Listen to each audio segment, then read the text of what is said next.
Good morning guys! So mag-start po tayo ngayon ng panibagong araw. Samahan niyo po ako sa aking mga gawain. Let's go! Dali po ako nag-inom na tubig para po makainom ako ng maligamgam na tubig bago po ako magsimula sa trabaho. Yan po ang aking iniinom at almusal sa umaga. Para hindi po tayo sikmurain. Move forward na po, tapos na po ako maglinis sa buong bahay. Naisipan ko pong gumawa ng Jiben Sambusa para po in case na meron po kaming bisitang darating. Hindi ko rin po sinasabing na hangad na magkaroon ng bisita. In case lang naman po, char. Kumuha na po ako ng Jiben Sambusa para po in case meron po akong makukuha agad-agad at maluluto ng mabilisan. So gawa po yan sa sibuyas, bordones at pepperoni. Nakikita niyo naman po, marami-rami na po ang aking nagagawa ngayon. At move forward tayo sa ating hapunan. Ayan nga, nag-request ang anak ng amo ko na gumawa daw po ng spaghetti macaroni. Nagiwa po ako si sibuyas kamatis. Nakita niyo bang nahihirapan ako sa aking kutsilyo? Ay nako, hirap na hirap ako dyan. Dinadahan-dahan ko dahil hindi pa po ako sanay sa kutsilyo na yan. Kasi nga po isang kutsilyo ginagamit po ng aking amo.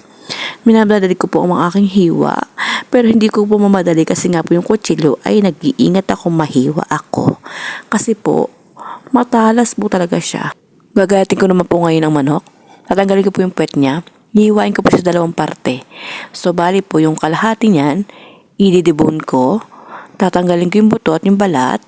Tapos, hihiwain ko na maliliit. At yung kalahati naman po, ibabalik ko sa freezer para po sa susunod na luto. So, nakikita nyo po, naglalaban po kami ng manok. Kasi po, frozen po siya, nagyayalo po siya sa loob. Ayan, hinihiwa ko po talaga siya. Napakatigas niya. Naglalaban kami dalawa. Kala may sambunuan kami dalawa. Hala, manok ka. Lalaban ka ba? O babawi? Char. Ayan, habang ako'y nagagayat ng manok, kapag pakulo na po ako ng ating tubig para po sa ating pasta. Nilagyan ko po siya ngayon ng mantika. So, actually, nilagyan ko po siya kanina. Nilagyan ko lang po ng konti ngayon. So, nilagyan natin si pasta. Isang mangkok na pasta.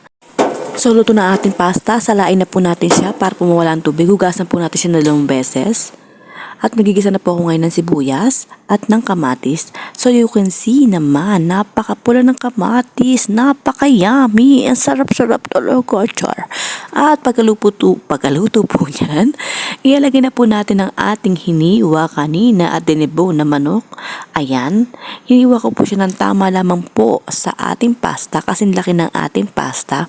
Tinuto ko talaga ang ating camera sa aking face para makita nyo ang aking face kung maganda ba, char. Wala na maigaganda. Bongga. Char-char lang. At ayan, itututo ko po ang aking camera sa ating ginigisang kamatis, sibuyas at manok para makita nyo ang texture ng ating kamatis at ang ating manok. So, lalagyan na po natin siya ng pampalasa, baharat, maji, pamintang durog, onion powder, garlic powder, bechin asin, at salsa tomato sauce. So, usually naman talaga pag gumagawa ng spaghetti,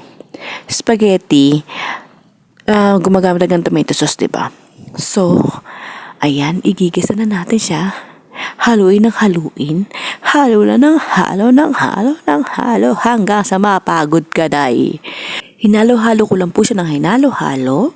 Halo-halo na parang kala mo halo-halo. Summer na summer. Halo-halo. Ayan, haluin ng haluin. Nilagyan ko po siya ngayon ng tubig mainit para po pambalambot ng ating manok. Nilagyan ko po siya ng cheese. 2 triangle cheese para po dagdag sa ating creaminess.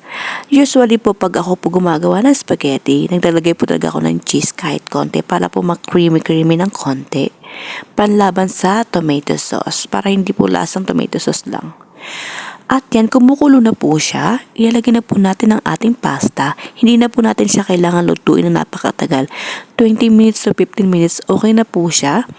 Kumapit lang po ang salsa sa ating mga pasta, okay na po yan. At yan, luto na po siya. Nakikita niyo naman, napaka-creamy. Ayan po yung akin. At yung para naman sa anak na